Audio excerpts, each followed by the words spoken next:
For decades, Nike owned the game. Not just the shoe game, the culture game, the identity game, the what you wear says who you are game. Michael Jordan, Tiger Woods, Serena Williams, Cristiano Ronaldo. If you were the greatest, Nike was on your feet. And if Nike was on your feet, millions of people wanted the same pair. It was the most powerful sports brand on earth, and everyone knew it.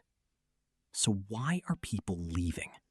Nike signed athletes to represent the brand, but now the athlete is the brand. And when that athlete says or does something that divides people, Nike gets divided with them. The Colin Kaepernick campaign in 2018 was the perfect example. It was bold. It was brave. It generated headlines around the world. People burned their Nike shoes in protest. Other people bought 3 pairs the same day.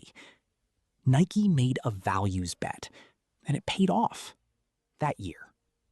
But it also started something. It told the world that Nike was no longer just a shoe company. It was a political identity. And once you become a political identity, half the world starts looking for an alternative. But that's not the only problem. While Nike was busy being a cultural movement, some very quiet competitors were doing something Nike had forgotten how to do: make really good shoes. Hoka came out of nowhere and took over the running world. Brooks kept getting better and better. On Running, a Swiss brand almost nobody had heard of 5 years ago, suddenly became the shoe every serious runner wanted. These brands didn't have Michael Jordan. They didn't have billion-dollar ad campaigns. They had one thing: a product that serious athletes actually preferred. And Nike, for the first time in decades, didn't have the best product in the category it invented. How did that happen? Nike got big. Nike went all in on direct-to-consumer.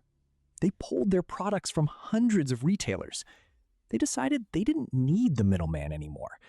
They would sell directly through their own app and their own stores and their own website. The logic made sense on paper. Cut out the retailer, keep more margin, control the experience.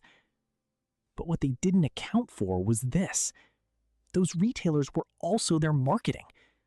When Nike shoes were in every sporting goods store in America, every person walking into that store saw Nike. The exposure was everywhere. When they pulled back from retail, they lost that visibility.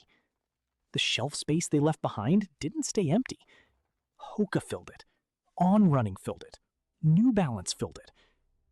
And those brands got in front of customers that Nike had decided it no longer needed to reach. So where does Nike go from here? They brought back Elliott Hill as CEO in late 2024, a Nike veteran who spent decades inside the company, someone who understands the brand at its core. The message was clear. We got lost. We're coming back to what made us great. More investment in product, more investment in sport, less chasing cultural moments, less trying to be everything to everyone. Because that's the real lesson in Nike's stumble. The most powerful brands in history don't become powerful by trying to be powerful. They become powerful by being obsessively focused on one thing and doing it better than anyone else in the world. Nike became great because it was obsessed with the athlete, with performance, with the feeling of putting on a shoe that made you believe you could run faster and jump higher and be better.